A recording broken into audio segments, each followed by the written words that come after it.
This is Heather Hawkins from enviromom.com. Renee Limon and I created Enviromom to help other parents take baby steps toward a greener lifestyle. Today we're going to demonstrate a couple of different ways to compost your fruit and vegetable scraps. Composting is important because organic material like food and yard debris releases methane into the air when landfilled. Methane is a gas that is far more toxic to the environment than carbon dioxide, so it is important to minimize its effects any way we can. Here we are in my kitchen. My family uses a stainless steel kitchen compost pail with 2 carbon filters in the lid to keep the stink factor at a minimum. We keep it under the sink so our kids have easy access. For a long time, we used a large plastic container with a tight lid, which also worked well, but the kids had a harder time getting the lid on and off.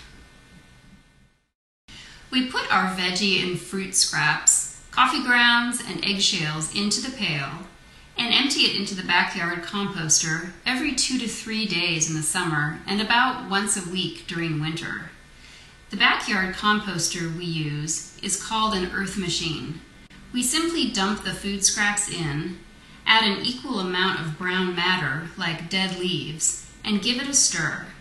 The compost should be a little damp, so in the dry months I usually add a little water to help with decomposition. After several months, you should have a supply of rich dark compost to add to your garden.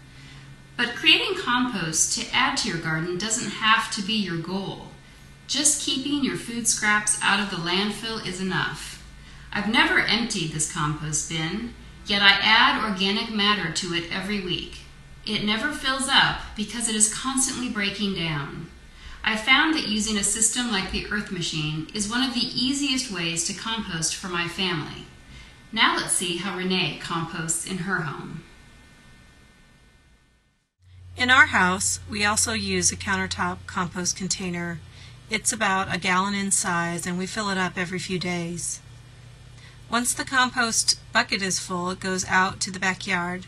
Sometimes we put it in a little can on our back deck if we don't want to dig that day. So by the weekend, we usually have a few bags of ready-to-compost food scraps.